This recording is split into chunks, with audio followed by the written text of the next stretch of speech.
I don't know if anybody agrees with me on that.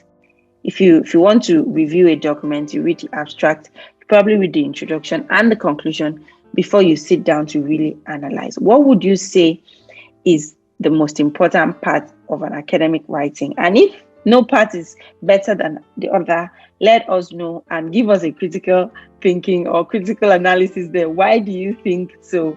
So whatever answer you're giving us, you have to give us a reason. Akintunde, are you with us? Okay, I'm not sure. Yes, Okay, sorry, and I really apologize for being off the radar.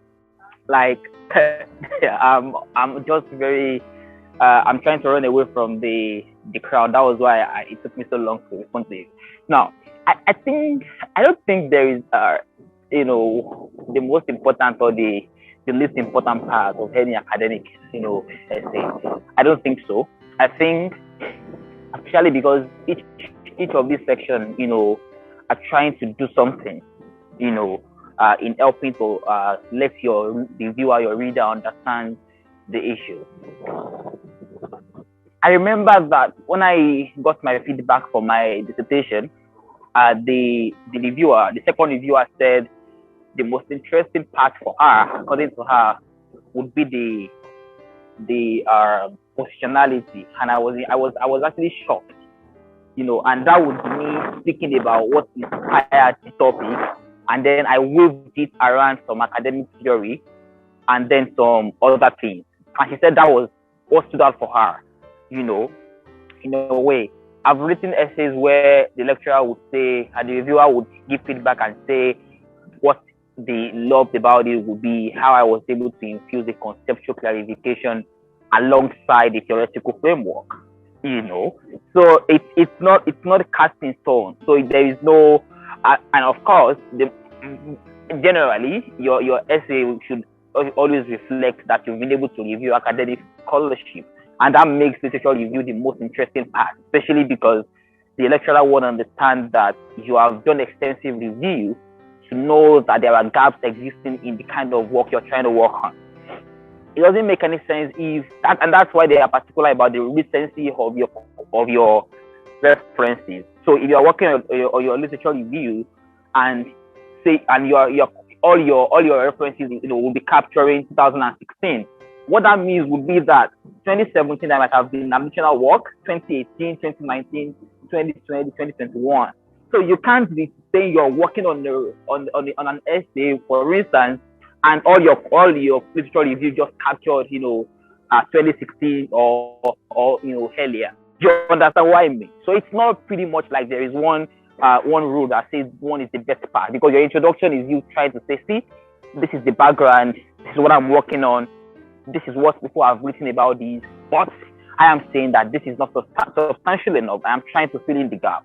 And you're also saying that what you're talking about, some people have also disagreed with your position, right? So it's that's very, very interesting.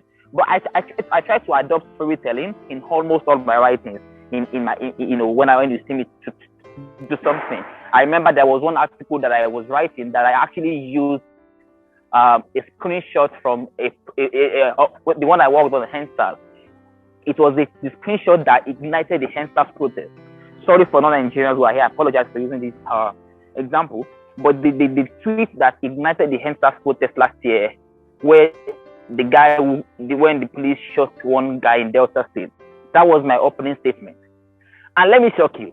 When I was coming around, I also used this man you don't talk too much, fam. I used that lyrics to introduce the fact that was the song that ignited and anger that spread across the country with the Hensas protest. It was a development activism kind of writing.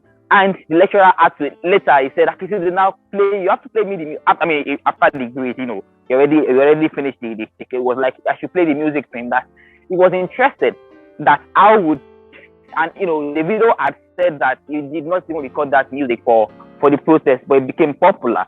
And I used that to infuse and in all of my writing, I was, bringing Sorosuke, I was using all of those, So it all depends on the way you need to have your style. But again, you need to just understand that whatever you're writing must be clear and must be in simple language, so that your readers will understand what you're saying in the first two paragraphs. They must understand that this is what you're saying. You don't have to be extensive in your details and all of that, But again, school have different. Trust me. When I read papers from Sussex, it's different slightly from papers from Edinburgh. I was reading a paper from LSE just the day before yesterday, and I was shocked to say, wait, what is this? It was different entirely. The style, the everything, even the reference style.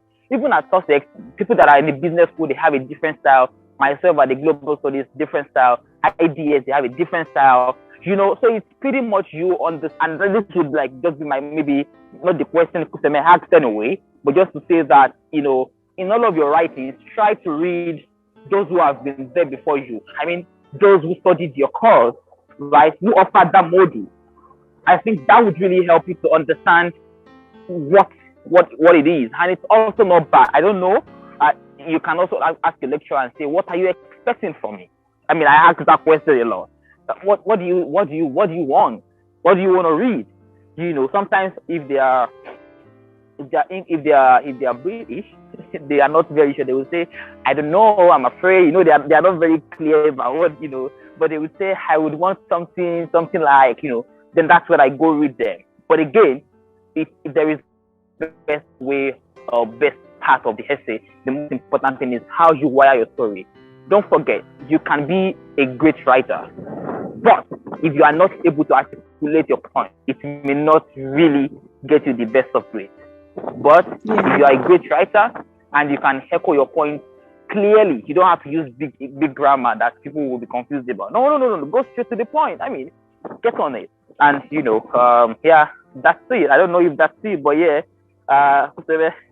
Thank you so much. I think you've made really valid points. One thing I have to re-echo is that academic writing is not about how technical your grammar is. Fine, technicality of your grammar is also there if it is like jargons, industry-specific languages. But really, what is important is how simple, how comprehensible your work is. I have seen like marking outline where, they assign grades to how simple and easy reading your work is.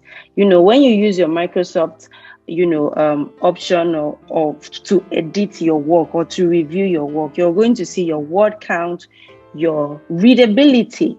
How easy is it? It's not about being too complicated and technical.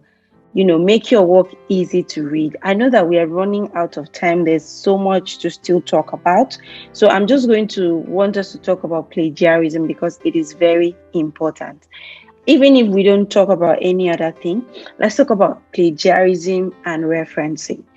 What Akintunde said is very important about knowing the people you are writing for and your school. What a lawyer, or a law student, how a law student will write is different from how an economist will write. So always, if you are in doubt, ask questions. Don't care if the question is stupid. Ask. Let it be that you have asked and it has not been answered, than you haven't asked at all because you feel like it is a stupid question. Ask, what kind of referencing style would you like? Ask how do you want it? Do you like simple language? Do you want technical? How do you want the outline? What would you like to see in the work? As long as you have the essence of having a supervisor or a tutor is to get guidance. If they knew that you knew everything, then they wouldn't assign any tutors to you or any supervisors to you. They are there to give you guidance. They are there to give you pointers. So always ask questions. So I'm going to ask Faith this question. There's a lot of misconception around plagiarism. So I just want you to explain to us what plagiarism entails. Thank you, Kusame. Think to me, plagiarism entails representing someone else's idea as yours. So whenever you pick something from another source, and usually you represent it as yours by not referencing the source, saying I picked it from this particular source. And I think one of the misconceptions, especially like some of us who studied in Nigeria and where plagiarism was not the thing that was emphasized to us until we had to study outside of Nigeria. One of the misconceptions we had going into foreign universities is that as long as you pick something, a direct quote from a source, and you've put it in quotation marks or you've indented it, that would suffice. So, I mean, using myself as an example, I didn't know that when I paraphrase something that has been said by an author, I still have to reference. I didn't know that when I take an idea from an author, I still have to reference where that idea came from. So it's this idea of just picking somebody's idea, somebody's thought, and representing it as yours. That's what I would tag plagiarism. Thank you very much. That is the simplest definition ever. Plagiarism is using another person's idea as yours. Okay? It could be that you have used their words without referencing. You could say, but you could say like that you have paraphrased it. It doesn't matter. The idea still came from them. It is better you reference than not referencing at all. Okay? So even when you're writing and you feel like an idea came from you, as long as it is not an innovative idea, someone has said it somewhere, go look for it, reference, because it is safer for you to reference than not. Somebody has asked a question, what is the best style of referencing? And Akintide has answered, depends on your school actually. It does not only depend on your school, it depends on your faculty. For instance, in law, when I came to Queen Mary, our professor said you can use any referencing style, but the most important thing is that you are consistent. Don't use Oscola in page 1 and use Harvard in page 2. No, if you're using Oscola, use Oscola all through. And there are reference guide, there are guidelines, there are guidelines that you can use for specific referencing styles. For instance, if you're using Oscola, there's an Oscola PDF, an Oscola guide PDF that you can download and ensure that every time you are working on a document and you want to reference, whether it's a report, a survey or something, you make sure that it aligns with this particular referencing style, because they also score you specifically for your referencing. When you're referencing in the main body, it's different from when you're just writing bibliography. And you will not know this except you stick to the referencing style and, use those guides. There are a lot of websites. So what I'm going to do is, at the end of this session, I will upload this video on YouTube, and I would probably put the links to all the relevant academic resources or websites that you can get these materials from, because we are not going to be able to cover everything here. I'm going to ask Jessica, plagiarism and similarity. So we are going to talk about Turnitin. Some universities use Turnitin. Universities, Queen Mary used that. So where you are able to upload a draft of your academic work and you would see your similarity score. And some people call that plagiarism score. Just like Faith has said, plagiarism is when you represent another person's ideas as yours. That means somebody else has said something and you have written it in your work without referencing the person. Now, similarity is you have referenced the person, but you are using the person's words perhaps. So it's something that a lot of people do not understand, and I would like Jessica to throw more light on it. What is the difference between the plagiarism and similarity, and what exactly does Turnitin check?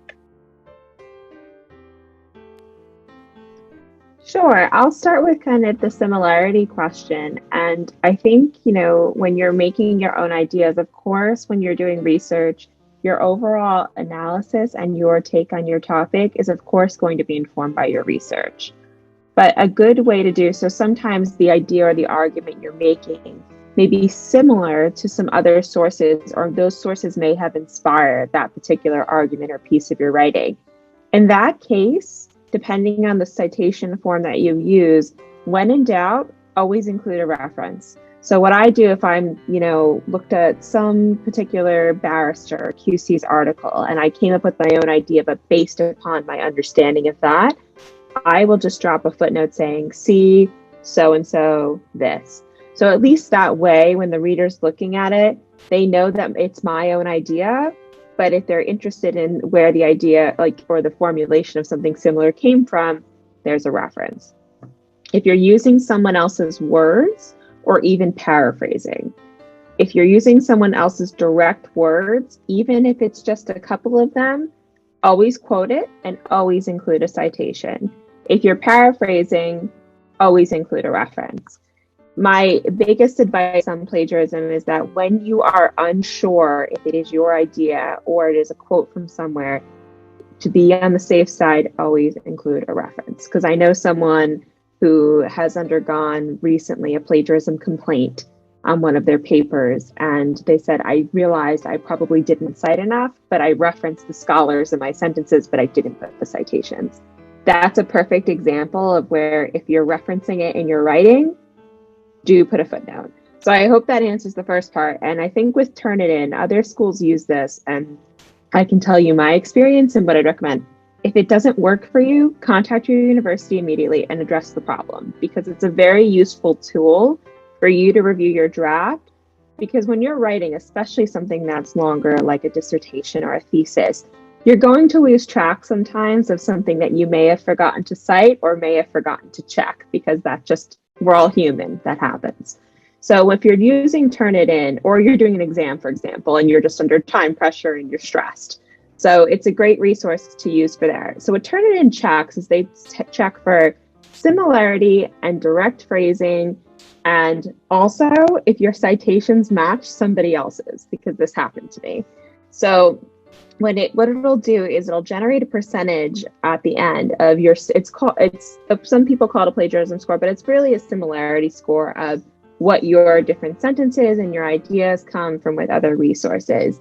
My scores always tended to be a bit higher, but that's because I had citations. So don't be scared if you see something like an 18%. It doesn't mean that your paper is 18% similar to other sources.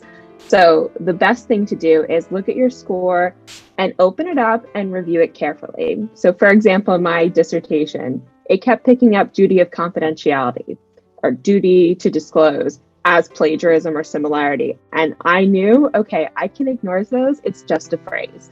But if it picks up a whole sentence or part of a sentence, then you need to look at that source and go back and see like, okay, did I not quote this, or is this too similar, or did I not attribute a reference?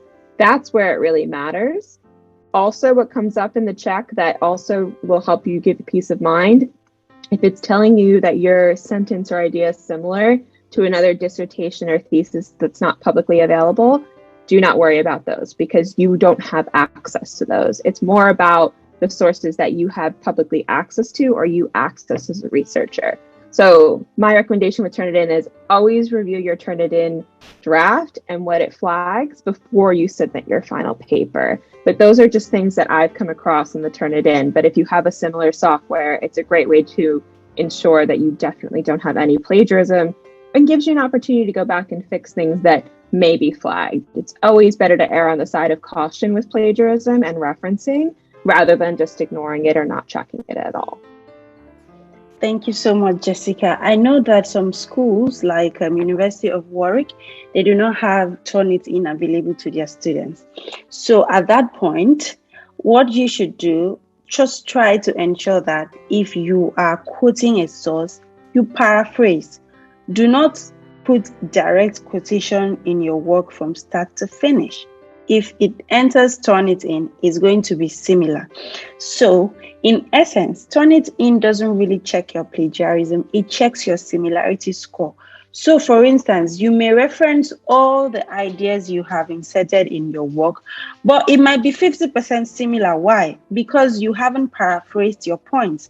You are using their words, and it is not proper in academic writing. Okay, academic integrity demands that you do not just reference, but you paraphrase, you use your own words, you reflect your own points. So even when you have referenced, you do not need to use their words, because when your similarity score, so some schools give the scores they want for their similarity. For instance, if your work is 20% similar, it might be good, maybe 20% and below. But if it is more than that, then you haven't produced a good work. So what am I saying? If you have access to Turnitin, always upload your draft there and just do exactly what Jessica has said. If it has highlighted different points, you see how to paraphrase or rephrase those terms. If it is just random words that sometimes it highlights footnotes, that's fine. Because if you mention the name of a book that is on the internet, then it's going to highlight it as similar, but that's in the reference. But if it highlights your entire paragraph and you didn't use quotation sign for that paragraph, even when you had reference, then it is ideal for you to go and paraphrase or rephrase. I'm just going to mention a few software or websites that would help you with referencing. So we have Cite Them Right. Once you are a student, you will be able to have access to it using your university login details. You also have Cite This For Me. For instance, if you want to use Harvard referencing style and you don't know how to reference maybe a report, you can go to Cite This For Me or Cite Them Right, and they show you how to reference. You can also download a scholar manual from Scholar and from Oxford website. Oh my God, I'm running out of time, and thank you so much. I think this is 4:00. This is like 2 hours gone, and we haven't exhausted all the points. So I asked a question in the chat box that if you want a specific issue to be addressed, you should state it.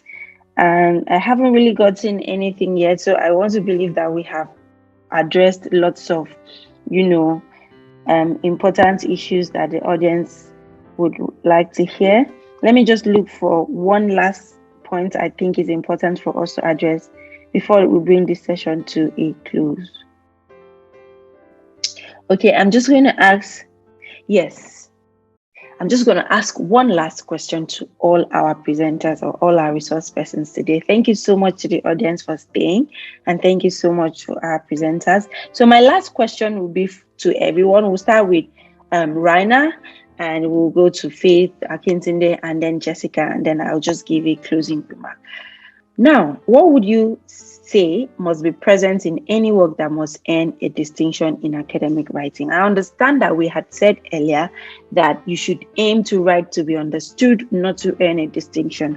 But I also know that if you aim to get to the sky and you can't, you can at least get to the rooftop. So if you aim for a distinction, there are higher chances you will drop at an upper merit, because I know that all the courses I wrote and I was like, I really need a distinction in this. Even when I couldn't get a distinction, I still got upper merit. Well, if you aim for upper merit, you will land on merit. So always aim high. Now, you're going to tell us, use that course that you had a distinction, that essay that you had a distinction. Faith is going to tell us from an eye of a lecturer who has scored the scripts and who is also doing an extensive academic research PhD. So you're going to tell us, what do you think must be present in an academic work that can earn a distinction? Final words. I know I've kept you guys for so long, so sorry about that. Let's start with Raina.